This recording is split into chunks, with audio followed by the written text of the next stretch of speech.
Mesdames et messieurs, monsieur le maire de Sévorac, monsieur le suppléant du maire de La Panouse, président de l'office de tourisme, mesdames et messieurs les élus, et comme j'ai parlé avec quelqu'un, mes chers amis, vous êtes tous mes chers amis. Nous sommes heureux que vous soyez venus pour cette invitation des Amis du Château. Cette année, les Journées du patrimoine ont pour thème 100 ans de protection. Donc, c'est avec ce thème-là que nous avons travaillé, et surtout avec les archives d'Alem. Sans Alem, on n'aurait rien fait, rien du tout. Alors, 31 décembre 1913, c'est la loi de protection des patrimoines historiques. Cette loi, elle avait été quand même précédée de pas mal de choses. Par exemple, Victor Hugo, au niveau national, il savait crier bien fort. Il avait dit « guerre aux démolisseurs ». Et il avait notamment dit « un édifice, il appartient au propriétaire, certes, pour l'usage, mais pour la beauté, il appartient à vous, à nous, à moi, à tout le monde ». Donc, il faut y faire très attention.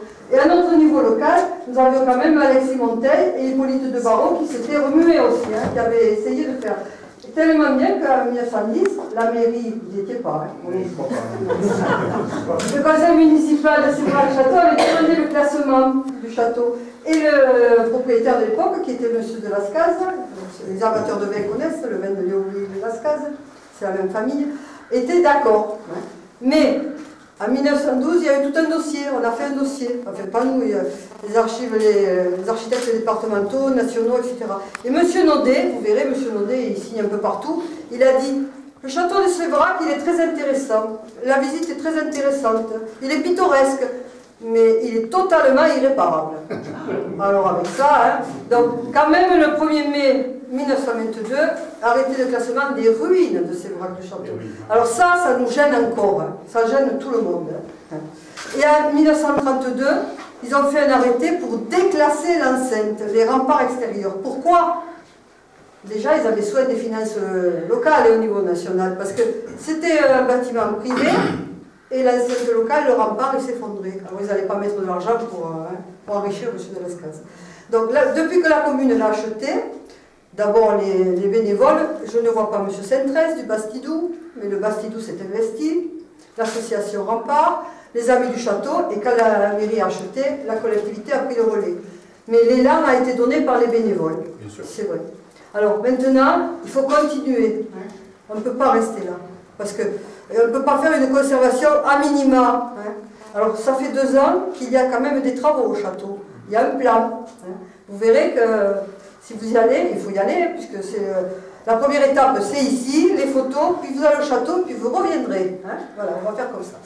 Et il faut continuer. Alors, nous avons réussi à faire cette exposition, surtout grâce à Alain, qui a mis toutes ses archives à notre disposition.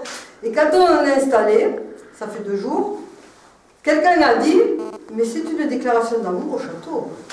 Alors Alain a fait une déclaration d'amour au château. Et Alain a continué, ça fait 40 ans que je l'aime le château. Je dis une déclaration d'amour qui dure 40 ans, c'est pas mal. On n'a pas eu d'enfant. Ah, je ne suis pas d'accord. Je ne suis pas d'accord. Ça fait plusieurs expositions. C'est une belle. Je trouve que c'est une très belle descendance. J'espère que ça va continuer, cette collaboration avec Alain. Nous sommes heureux. Et je voudrais ajouter un petit mot, c'est que sur 2 photos, vous verrez des anciens ça nous tient au cœur. Monsieur Gazagne, en bas, en train de placer la table d'orientation. Et ici, c'est Monsieur Tabar, Raphaël, qui nous a quittés il y a très peu de temps. Et alors, on le distingue à peine, mais c'est normal, parce que c'était un bénévole de l'ombre, très discret, très efficace. Et là, il était sur le toit. Voilà. Donc, je vous laisse visiter, et puis on vous offre un apéritif. Monsieur le maire, si vous voulez nous ajouter quelque chose. Vous avez dit beaucoup de choses, tout est juste, évidemment. Je ne sais pas. Bon, d'abord, félicitations et merci pour cette formidable exposition.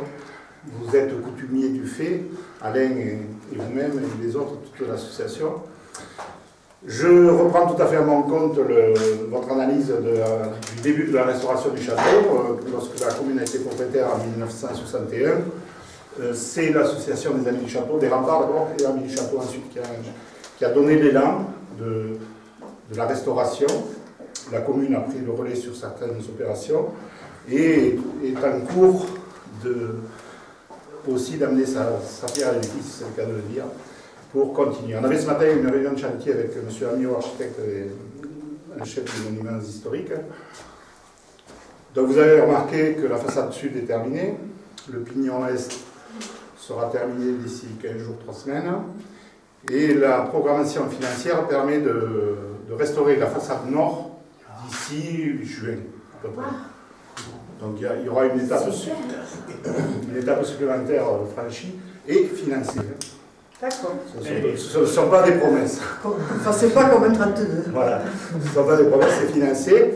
Donc déjà l'aspect général, bien évidemment, déjà ça s'y connaît. Je pense que vous savez, pour les journées du patrimoine, pardon, que la salle des hommages sera ouverte demain et dimanche, 10h, 12h, 15h, 18h, je crois, les 2 jours.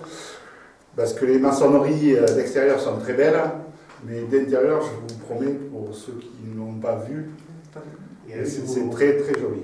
Voilà, très beau et très solide.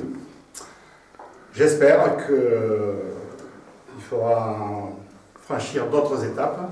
Évidemment, c'est lié à la programmation budgétaire. Pour la commune, ça fait sur 2 exercices, donc c'est 70 000 € qui sont consacrés. C'est cher, tout est cher, mais c'est supportable, me semble-t-il, pour les enjeux. On a entamé une démarche auprès de la Fondation de France pour essayer d'avoir des financements. J'ai une réunion à la fin du mois pour essayer de trouver des financements. L'État, malgré les périodes difficiles, nous suit, nous a promis le financement pour 2014 à hauteur de 120 130 000 €.